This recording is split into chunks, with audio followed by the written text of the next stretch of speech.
Hello friends, मैं एक बार फिर से प्रेरणादायक कहानी लेकर के आई हूँ।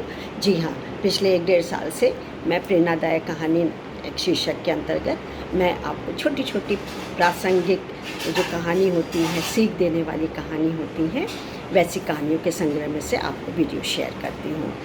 तो आप सभी ये जानते हैं कि ये छोटी मोटी जो कहानी छोटी छोटी होती है वो हमारे लिए, हमारे स्वास्थ्य के लिए एज वेल एज मानसिक स्वास्थ्य के लिए बहुत ज़रूरी होती है। फिर क्या होता है कि हम एक अच्छी सीख पे चलते हैं या राह पकड़ लेते हैं तो हमें कभी भी दूसरी गलत आदतों को नहीं अपनाना पड़ता, या कभी भी दूसरी डगर को, हमको जो गलत रास्ता दिखा रही उसको नहीं अपनाते हैं। तो ये एक चीज़ बड़ी फ़िलॉसफी है, इसकी गहरी फ़िलॉसफी है इसके अंदर, कि आप इतना छोटे बनो, इतने छोटे बने रहो कि हर व्यक्ति आपके साथ बैठ सके, लेकिन इतना बड़े बनो कि जब आप उठो तो कोई भी बैठा ना रहे। यानी कि मन की मोह, माया, क्लेश, लालच, प्रलोभन, लोभ हटा दीजिए और तब देखिए कि जब आप अच्छे कर्म करेंगे, धर्म के मार्ग को अपनाएंगे, सीख भरी कहानियों से कुछ सीख लेंगे, तो आप अच्छे काम करेंगे, तभी अच्छे काम की वजह से आप ऊंचे बनेंगे। और इतने ऊंचे बनेंगे कि जब आप उठ के बैठेंगे, उठ के खड़े होंगे, तो आपके अगल बगल कोई बैठा नहीं रहेगा, वो भी इज्जत देने के लिए उठ जाएंगे। तो चलिए, लाभ, लोभ, प्रलोभन को छोड़ के एक कहानी मैंने निकाली है जिसका शीर्षक है पाप का गुरु कौन।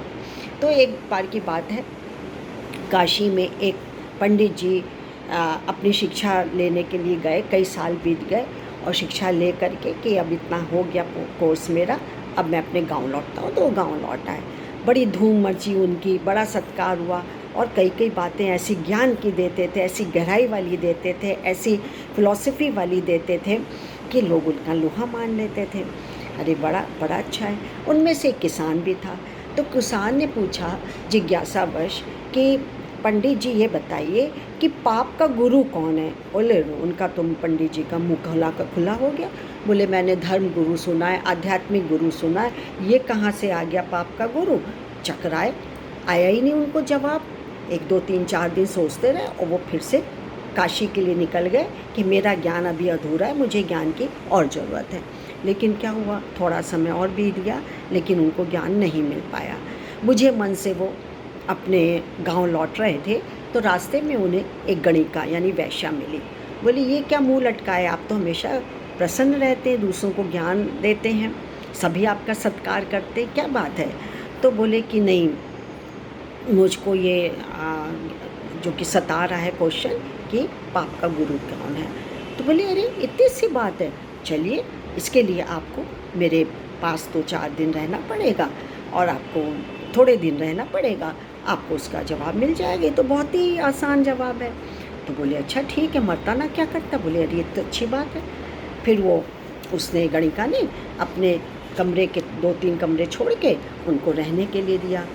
तो उसने कहा कि देखना कि तुम ज्ञान के लिए या किसी भी चीज़ के लिए आओ तो मुझे कोई देखे नहीं, और मैं अपने आप ही का बना हुआ खाना खाता हूँ और किसी का भी छुआ भोजन बिल्कुल भी नहीं ग्रहण करता, ना तो पानी पीता हूँ ना ही भोजन करता हूँ। बोले, ठीक है। अभी थोड़े दिन बीत गए तो एक दिन गणिका आई, बोली कि महाराज जी, पंडित जी, आपको मैं देखती हूँ अकेले आपके ऊपर बहुत बोझ भार रहता है और खाना मैं तो पड़ी रहती हूँ, तो खाना मैं बना दिया करूँगी, आपका सफाई कर दिया करूँगी, और यदि आप मेरे आतिथ्य को स्वीकार कर लेंगे या आपके घर मैं भेज दूँगी तो उसके यदि स्वीकार कर लेंगे तो उसके साथ में 5 मुद्राएं भी आपको दूंगी। अरे बड़े खुश हुआ, अंधा क्या चाहे 2 आँखें, बस वो राजी हो गए और बोले कि अच्छा, शर्त ये होगी कि तुमको आते जाते कोई देखे नहीं। ठीक है। अब उन्होंने, पहला दिन था, बड़े अच्छे पकवान बनाए, एक से एक लजीज पकवान थे, पूरी थाली सजी हुई थी कटोरियों से, ये वो अच्छी खुशबू आ रही थी। वो गणिका उनके घर में प्रवेश करा, उन्होंने रखा, उनकी भूख बढ़ गई बिल्कुल, और जैसे ही उन्होंने थाली अपनी तरफ सरकाई वैसे गणिका ने झपट करके अपनी तरफ खींच ली। क्रोधित हो गए, बोले, ये क्या कर रही हो, खाना मेरे लिए हो, तुम खींच रही हो। तो बोले, आपको अभी भी आपके प्रश्न का उत्तर नहीं मिला महाराज जी, पंडित जी, यही है क्यों? क्योंकि आप लोभ में, प्रलोभन में आ गए कि 5 मुद्राएँ मिलेंगी, खाना भी रोज़ मुफ़्त में मिलेगा, और जब जब मैं खाना उस मेरा स्वीकार करेंगे तो आपको उस दिन 5 मुद्राएँ भी मिलेंगी। ये लालच नहीं तो क्या है? यही तो पाप का गुरु है। तब उनकी आँखें खुली, बोले आज तो मुझको उत्तर भी मिल गया और आँखें भी खुल गई। तो दोस्तों, बस यही कहना है कि जीवन में लालच या आपको लाभ मिल रहा है तो और लोभ आप में आने लगे, ये इसको तिलांजलि दीजिए नहीं।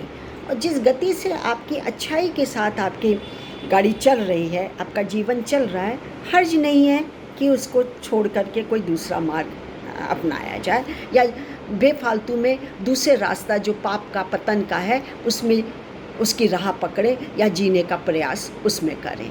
तो ये कहानी का संदेश होता है।